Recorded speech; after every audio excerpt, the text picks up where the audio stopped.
देखिए कक्षा 12वीं का भूगोल का पेपर है प्री बोर्ड का, जो कि आज 20 जनवरी को हुआ है। और इसमें अपन इसके वस्तुनिष्ठ प्रश्नों को करेंगे, ऑब्जेक्टिव प्रश्नों को मिला लीजिए आपके कितने सही है और कमेंट्स में बताएं आप लोग कहाँ से है। ठीक है, चलिए क्लास को स्टार्ट करते हैं। देखिए पहला है आपका ऑब्जेक्टिव, सही विकल्प को चुनकर लिखिए। तो इसमें पहला प्रश्न है, निम्नलिखित में से कौन सा एक लोगों और पर्यावरण के बीच अन्योन्य क्रिया का सर्वाधिक महत्वपूर्ण कारक है? तो यह मानव बुद्धिमत्ता। ठीक है, दूसरा प्रश्न है, सोवियत संघ में सामूहिक कृषि को कहा जाता है? तो इसको कहा जाता है कोल खोज। ठीक है, तीसरा है आपका विश्व का सबसे व्यस्ततम व्यापारिक समुद्र मार्ग है? तो यह आपका उत्तरी अटलांटिक समुद्री मार्ग। चौथा प्रश्न आपका, राष्ट्रीय युवा नीति का शुभारंभ हुआ है? तो जनवरी 2014 को हुआ है। पांचवा प्रश्न मिला लीजिए, जनगणना वर्ष 2011 में भारत में नगरीकरण का स्तर कितने प्रतिशत था? तो ये आपका 31.16%। देखिए छठा प्रश्न आपका, निम्नलिखित में से कौन सा सिंचित क्षेत्र में भू निम्नीकरण का प्रकार है? या आपका मृदा लवणता। ओके, चलिए आई होप आप सभी का पेपर अच्छा गया होगा और आपको अच्छे नंबर आएंगे और आगे के पेपर के लिए आप सभी को बेस्ट ऑफ लक, शुभकामनाएं। चलिए दूसरा प्रश्न, क्लास अच्छी लगे तो लाइक भी करें, आप लोग लाइक नहीं करते हैं। दूसरा प्रश्न है, रिक्त स्थानों की पूर्ति कीजिए।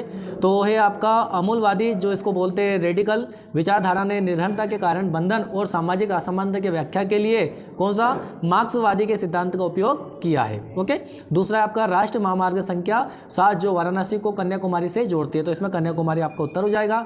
और तीसरा प्रश्न, 1901 से 1921 की अवधि को भारत की जनसंख्या की वृद्धि की स्थिर है ना और प्रवस्था कहा जाता है?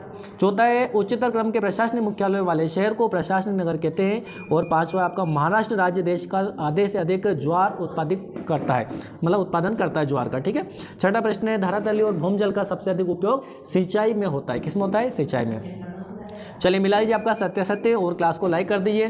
पहला आपका, जनांकीय संक्रमण सिद्धांत के अंतिम अवस्था में प्रजननशीलता और मत्स्यर्धा दोनों अधिक घट जाती है? आपका सत्य है। दूसरा आपका, विस्तृत वाणिज्य अनाज कृषि में प्रति व्यक्ति उत्पादन अधिक होता है? आपका सत्य है। तीसरा आपका, यूरोप में विश्व का सघनतम रेल तंत्र पाया जाता है? आपका सत्य है। चौथा आपका, अनाज उत्पादन में भारत विश्व में प्रथम स्थान पर है? ये आपका असत्य है। ठीक है, और पांचवा आपका, लौह अयस्क के प्रगलन के लिए मैग्नीज एक महत्वपूर्ण कच्चा माल है? ये आपका सत्य है।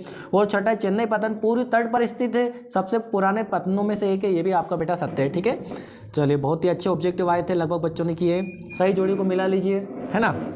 पहला आपका, सर्वाधिक सोयाबीन उत्पादक वाला राज्य मध्य प्रदेश, इसलिए मध्य प्रदेश को सोया प्रदेश कहा जाता है, स्टेट प्रदेश कहा जाता है, ये भी आपको पता होना चाहिए। दूसरा आपका, कौशल विकास तथा उद्यमिता जो नीति है ये है 2015 से चालू हुई है। भारत में जनसंख्या विस्फोट की अवधि जो है आपका 1951 1981 है।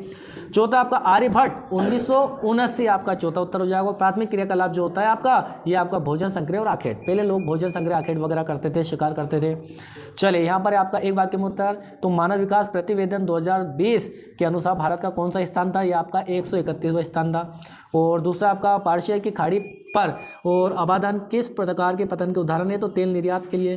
तीसरा, भारत का विश्व में गन्ना उत्पादन में कौन सा स्थान है? तो दूसरा है। यदि पहला पूछा जाए तो कौन सा हो जाएगा आपका, ये कमेंट्स में बताएं। चौथा आपका, भारत की जनसंख्या की किस प्रावस्था में वृद्धि दर अत्यंत निम्न थी? 1901 में। और पांचवा और अंतिम प्रश्न हमारा आज के वीडियो का जो है आपका, भारतीय रेल प्रणाली को कितने मंडलों में विभाजित किया गया है? तो रेल प्रणाली को कहा है 19 मंडलों में। कितने? 19 मंडल है आपके। और ये प्रश्न उत्तर है आपके, और ये महत्वपूर्ण प्रश्न है, इनको भी कर लीजिए। वार्षिक में से क्वेश्चन प्रश्न आपके बन सकते हैं।